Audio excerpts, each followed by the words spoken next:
आप सभी भक्तों को आने वाली नवरात्रि यानी कि चैत्र नवरात्रि की हार्दिक शुभकामनाएं। नमस्कार दोस्तों, स्वागत है आपका एक बार फिर से आपके अपने YouTube चैनल। 2025 में चैत्र नवरात्रि को लेकर लोगों के मन में बहुत ही ज्यादा कंफ्यूजन की स्थिति बनी हुई है। कुछ लोग 30 मार्च की बता रहे हैं तो कुछ लोग 31 मार्च की बता रहे हैं। यहाँ तक कि कई बड़े पंडित ज्योतिष गुरु भी इस बार की चैत्र नवरात्रि को लेकर कंफ्यूजन में बने हुए हैं और कोई सही सटीक जानकारी नहीं दे रहे हैं। लेकिन भक्तों, आज की इस वीडियो में हम आपको बताएंगे कि आने वाली चैत्र नवरात्रि कब से शुरू हो रही है, कब समाप्त होगी, किस तारीख व्रत रखा जाएगा और रामनवमी कब मनाई जाएगी। साथ ही इस वीडियो में हम जानेंगे कि नवरात्रि का पूजन कैसे करना चाहिए और किन महिलाओं को नवरात्रि का व्रत रखना चाहिए और किन्हें नहीं रखना चाहिए। व्रत और पूजा के नियम क्या हैं। साथ ही भक्तों, हम आपको इस वीडियो में यह भी बताएंगे कि चैत्र नवरात्रि के दौरान कौन से 5 काम हमें भूलकर भी नहीं करने चाहिए। इन सभी बातों पर आज के इस वीडियो में हम आपको विस्तार से बताएंगे। यह वीडियो आपके लिए बहुत ही ज्ञानवर्धक साबित होने वाली है, इसलिए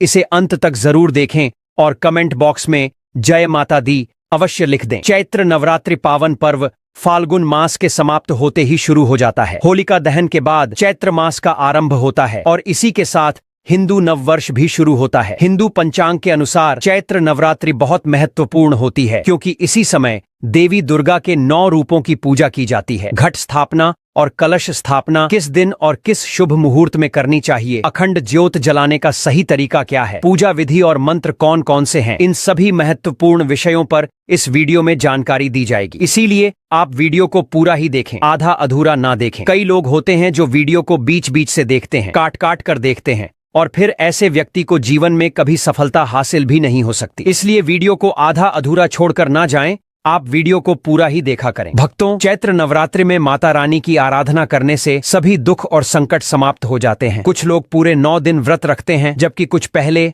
और आखिरी दिन उपवास रखते हैं। हर किसी की अपनी अलग अलग मान्यताएं होती हैं और हर उपासना का अपना महत्व होता है। बहुत से लोग जानते होंगे कि एक साल में 4 नवरात्रि होती हैं, 2 गुप्त नवरात्रि और 2 सार्वजनिक रूप से मनाई जाने वाली नवरात्रि। चैत्र और शारदीय नवरात्रि को विशेष रूप से मनाया जाता है जबकि गुप्त नवरात्रि साधकों के लिए अधिक महत्वपूर्ण होती है। हम आपको जो भी जानकारी दे रहे हैं वह शास्त्रों और पंचांग पर आधारित होती है। सही जानकारी प्राप्त करने के लिए टोटल वास्तु ज्ञान चैनल से जुड़े रहें। अगर आप नए हैं तो चैनल को सब्सक्राइब कर लें ताकि आपको आगे भी ऐसी ही महत्वपूर्ण जानकारियां मिलती रहे। दोस्तों, आप जानते हैं कि नवरात्रि साल में 4 बार आती है। इनमें से 2 गुप्त नवरात्रि होती हैं और 2 प्रमुख नवरात्रि जिन्हें बड़े हर्षोल्लास से मनाया जाता है। चैत्र नवरात्रि नया संवत हिंदू नववर्ष शुरू होने के साथ आती है और बहुत शुभ मानी जाती है। अश्विन नवरात्रि, जिसे शारदीय नवरात्रि भी कहा जाता है, दशहरे से पहले आती है और इसे बहुत धूमधाम से मनाया जाता है। माघ नवरात्रि और आषाढ़ नवरात्रि गुप्त नवरात्रि होती हैं जिनका विशेष महत्व साधकों के लिए होता है। चैत्र नवरात्रि का विशेष महत्व है क्योंकि यह नए संवत के आरंभ के साथ आती है और इस दिन ग्रहों की स्थिति से पूरे वर्ष की संभावनाओं का आकलन किया जाता है। चैत्र नवरात्रि का पर्व हर साल श्रद्धा और जोश के साथ मनाया जाता है, लेकिन इस साल इस पर्व में कुछ खास बात है जो इसे और भी विशेष बना रही है। इस बार मां दुर्गा अपनी सवारी के रूप में हाथी पर सवार होकर आ रही हैं। हिंदू धर्म में देवी दुर्गा की सवारी का बहुत महत्व होता है और जब वह हाथी पर सवार होकर आती हैं तो इसे एक खास शुभ संकेत माना जाता है। हाथी को भारतीय संस्कृति में शांति, समृद्धि और यादों का प्रतीक माना जाता है। इसे भगवान गणेश की सवारी भी माना जाता है और अब जब मां दुर्गा हाथी पर सवार हो रही हैं तो यह समय और भी अधिक महत्व रखता है। इसका मतलब है कि आने वाला समय देश में शांति और समृद्धि का प्रतीक होगा। यह संकेत है कि हमें इस समय अपने जीवन में शांति, सकारात्मकता और समृद्धि की दिशा में कदम बढ़ाने चाहिए। चैत्र नवरात्रि हिंदू धर्म का एक महत्वपूर्ण पर्व है जो हर साल खास तौर पर मां दुर्गा की पूजा और व्रत के लिए मनाया जाता है। इस साल चैत्र नवरात्रि का आरंभ 30 मार्च 2025 रविवार को हो रहा है और यह 6 अप्रैल 2025 रविवार तक चलेगा। हालांकि इस बार अष्टमी और नवमी एक ही दिन पड़ रहे हैं, इसलिए चैत्र नवरात्रि 8 दिन की होगी। इस वीडियो में हम आपको नवरात्रि पूजा विधि, कलश स्थापना मुहूर्त और अन्य महत्वपूर्ण जानकारी प्रदान करेंगे ताकि आप इस पर्व को पूरी श्रद्धा और विधि विधान से मना सकें। चलिए भक्तों, अब हम चैत्र नवरात्रि की सही डे, टाइम और शुभ मुहूर्त के बारे में भी जान लेते हैं। लेकिन भक्तों, आगे की जानकारी बताने से पहले आपसे एक रिक्वेस्ट करते हैं कि अगर आप इस चैनल पर नए हैं तो चैनल को सब्सक्राइब करके वीडियो को एक लाइक जरूर करें। साथ ही आप अपनी राशि को कमेंट बॉक्स में जरूर डाल दें, क्योंकि हम राशि से जुड़ा भाग्य भी बताते हैं और भाग में चल रही परेशानियों को तत्काल दूर करने के लिए आसान से आसान उपाय भी बताते हैं। इसलिए आप अपनी राशि कमेंट बॉक्स में जरूर डाल दें। चलिए भक्तों, अब हम जान लेते हैं शुभ मुहूर्त के बारे में। हिंदू पंचांग के अनुसार चैत्र महीने के शुक्ल पक्ष की प्रतिपदा तिथि 29 मार्च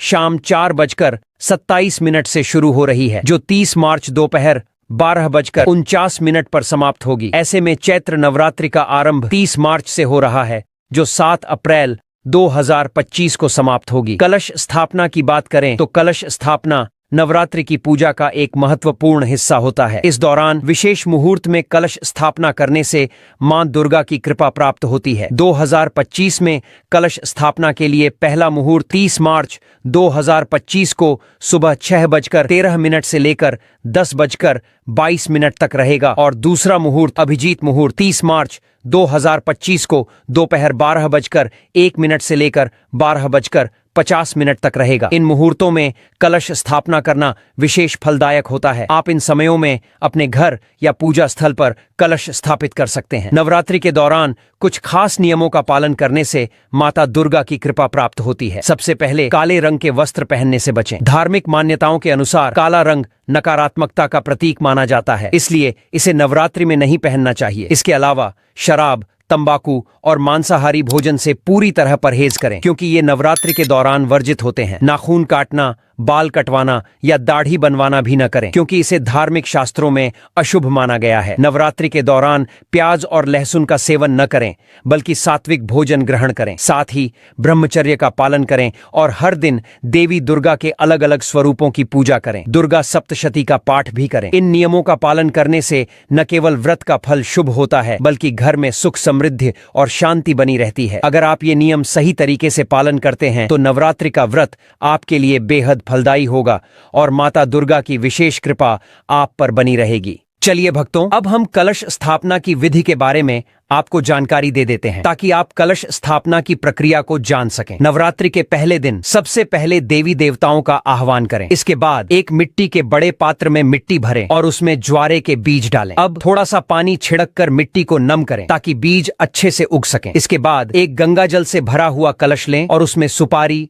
दूर्वा घास, अक्षत और सिक्का डालें। फिर कलश के ऊपर मौली बांधें। अब कलश के किनारों पर आम के 5 पत्ते रखें और उसके बाद कलश को ढक्कन से ढक दें। अब एक नारियल लें और उसे लाल कपड़े या चुनरी से लपेटें। नारियल पर भी मौली बांधें। पूरी विधि के लिए सबसे पहले भूमि को अच्छी तरह से साफ कर लें। फिर ज्वारे वाले पात्र को रखें, उसके ऊपर कलश स्थापित करें और फिर कलश के ढक्कन पर नारियल रख दें। इसके बाद सभी देवी देवताओं का आह्वान करते हुए नवरात्रि की पूजा विधि पूर्वक आरंभ करें। कलश स्थापना के बाद उसे 9 दिनों तक मंदिर में रखें। हर दिन सुबह और शाम कलश में पानी डालते रहें, ताकि ज्वारे अच्छे से बढ़ सकें और पूजा की पूरी प्रक्रिया विधिवत पूरी हो। इस प्रकार श्रद्धा और विश्वास के साथ कलश स्थापना करने से घर में सुख, समृद्धि और आशीर्वाद का वास होता है। चलिए भक्तों, अब हम जान लेते हैं कि नवरात्रि में 9 दिन माता रानी की पूजा कैसे करनी है। नवरात्रि के दौरान माता दुर्गा की पूजा करने के लिए यदि आपके पास समय कम है और आप सरल विधि से पूजा करना चाहते हैं तो यह तरीका आपके लिए बेहतरीन रहेगा। सबसे पहले नवरात्रि पूजा के लिए कुछ आवश्यक सामग्री जुटा लें, जैसे एक चौकी,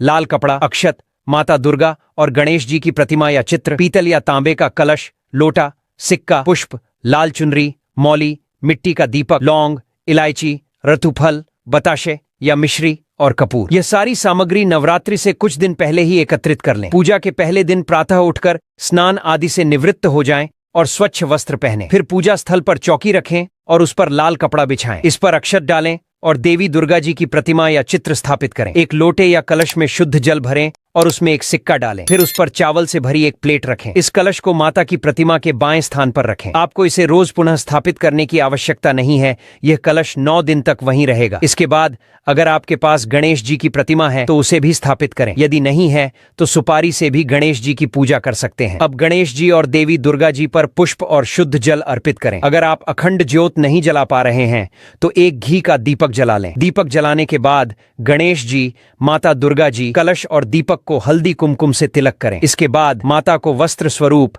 एक लाल चुनरी या लाल कपड़ा अर्पित करें और भोग स्वरूप बताशे, मिश्री और फल अर्पित करें। हवन के स्थान पर आप एक मिट्टी के दीपक में कपूर जला सकते हैं और उसमें लौंग का एक जोड़ा डाल सकते हैं। यह हवन पूरे घर में सकारात्मक ऊर्जा का संचार करेगा। यह दीपक और कपूर 9 दिनों तक जलता रहे। इससे वातावरण में सकारात्मकता बनी रहती है। अगर आप कन्या पूजन नहीं कर पा रहे हैं तो आप घर पर छोटी कन्याओं को बुलाकर उन्हें फल, प्रसाद, मिठाई या दही जलेबी खिला सकते हैं और श्रद्धा अनुसार दान दक्षिणा भी दे सकते हैं। इसके अलावा आप माता के भजन सुन सकते हैं और उनकी आरती उतार सकते हैं। पूजा के अंत में दीपक और धूप दिखाकर माता दुर्गा और गणेश जी की आरती उतारें। आरती के बाद अपने मन में आने वाली भूल चूक के लिए भगवान से क्षमा भी मांगे। आपका नवरात्रि का यह पूजा तरीका सरल, सटीक और प्रभावी रहेगा। सबसे महत्वपूर्ण बात यह है कि आपकी श्रद्धा और आस्था माता दुर्गा के प्रति सच्ची होनी चाहिए, क्योंकि यदि आप सच्चे मन से पूजा करते हैं तो देवी की कृपा निश्चित रूप से आप पर बरसती है। दोस्तों, वीडियो में आगे की जानकारी बताने से पहले अभी तक कमेंट बॉक्स में जय माता लक्ष्मी नहीं लिखे हैं तो जय माता लक्ष्मी जरूर लिखना। जब आप हमारे कमेंट बॉक्स में जय माता लक्ष्मी लिखते हैं तो हमें काफी अच्छा लगता है और आप हमारी वीडियो को लाइक करते हैं तो हमारा मनोबल बढ़ता है, जिससे कि अच्छी अच्छी जानकारी होती है आप सभी लोगों के लिए लेकर के आते हैं। चलिए भक्तों, अब हम जान लेते हैं कि चैत्र नवरात्रि में कौन कौन से काम नहीं करने चाहिए। नवरात्रि में भूलकर भी नहीं करें ये 6 काम, नहीं तो माता दुर्गा होंगी नाराज, नहीं होती घर में बरकत। भक्तों, चैत्र नवरात्रि का पावन पर्व आ चुका है, जो सिर्फ पूजा और भक्ति का समय नहीं बल्कि संयम और आत्मनिर्भरता का भी समय है। इस दौरान कुछ विशेष बातों का ध्यान रखना जरूरी है, क्योंकि यह पर्व सकारात्मकता और आस्था का होता है। अगर आप नवरात्रि के 9 दिनों में मां दुर्गा की कृपा चाहते हैं और घर में सुख समृद्धि बनाए रखना चाहते हैं तो इन 6 बातों का पालन जरूर करें। सबसे पहली बात, मांस और मदिरा का सेवन न करें। नवरात्रि का पर्व संयम का है और इस दौरान तामसिक चीजों से दूरी बनाए रखना जरूरी है। हिंदू धर्म की मान्यता के अनुसार नवरात्रि के 9 दिनों में मांस, मछली और मदिरा का सेवन वर्जित है। यह समय सात्विक भोजन का है, इसलिए यदि आप उपवास नहीं भी रखते हैं तो भी इन चीजों का सेवन न करें। नवरात्रि का उद्देश्य अपने शरीर को शुद्ध करना और देवी दुर्गा के प्रति अपनी श्रद्धा को प्रकट करना है। दूसरी बात, प्याज और लहसुन का सेवन न करें। प्याज और लहसुन को तामसिक भोजन में शामिल किया जाता है, इस कारण नवरात्रि के दौरान इनका सेवन करना उचित नहीं माना जाता। हालांकि कुछ लोग इन चीजों को नवरात्रि में भी खाते हैं, लेकिन धार्मिक दृष्टि से इन्हें न खाने की सलाह दी जाती है। इसलिए अगर आप नवरात्रि के दिन पूजा और उपवास कर रहे हैं तो प्याज और लहसुन से परहेज करें। तीसरी बात, घर में ना रखें कलह का माहौल। नवरात्रि के दौरान घर में शांति का माहौल बनाए रखना बेहद जरूरी है। यह समय देवी मां की पूजा और ध्यान का है, इसलिए इस दौरान किसी भी तरह की कलह, तकरार और लड़ाई झगड़ा न करें। अगर घर में कोई तनाव या विवाद होता है तो वह न केवल घर का माहौल खराब करता है बल्कि पूरे नवरात्रि के दौरान शुभता और सकारात्मक ऊर्जा का प्रवाह भी रुकता है। इसके अलावा नवरात्रि के दौरान किसी के लिए भी अपशब्दों का प्रयोग न करें, क्योंकि इससे घर में नकारात्मकता आती है और त्योहार की खुशियां फीकी पड़ सकती हैं। भक्तों, अब चौथी बात, बड़ों का अपमान न करें। जो घर अपने बड़े बुजुर्गों का अपमान करता है वहां कभी भी सुख और समृद्धि का वास नहीं होता। नवरात्रि के दौरान तो बड़ों का सम्मान और उनकी आशीर्वाद और भी महत्वपूर्ण हो जाता है। धर्म हमें यही सिखाता है कि हमें हमेशा अपने से बड़े लोगों का आदर करना चाहिए, उनकी बातों का सम्मान करना चाहिए। बड़ों के आशीर्वाद से घर में बरकत आती है और मां दुर्गा की कृपा बनी रहती है। इसलिए नवरात्रि के दौरान किसी भी हाल में अपने से बड़ों का अपमान न करें। पांचवी बात, नवरात्रि का पर्व सिर्फ भक्ति का ही नहीं बल्कि संयम का भी पर्व है। इस दौरान शारीरिक और मानसिक दोनों प्रकार के संयम का पालन करना जरूरी है। शारीरिक संयम का मतलब है कि इस समय फिजिकल रिलेशन से बचें और किसी भी वल्गर गतिविधि से दूर रहें। मानसिक संयम का अर्थ है अपनी सोच को सकारात्मक रखें, ध्यान और साधना में मन लगाएं। नवरात्रि के दौरान अपने शरीर और मानसिक स्थिति को शुद्ध रखना अत्यंत महत्वपूर्ण है। अगर आप नवरात्रि के दौरान इन 5 महत्वपूर्ण नियमों का पालन करते हैं तो आप निश्चित रूप से मां दुर्गा की कृपा प्राप्त कर सकते हैं। इन नियमों के पालन से घर में सुख समृद्धि का वास होगा और नवरात्रि के इस पवित्र पर्व का सही मायनों में लाभ मिलेगा। ध्यान रखें, नवरात्रि का पर्व संयम, आस्था और सकारात्मकता का होता है, इसलिए इन छोटी छोटी बातों का ध्यान रखना आपके लिए बेहद फायदेमंद होगा। अगर आपको यह वीडियो पसंद आया हो तो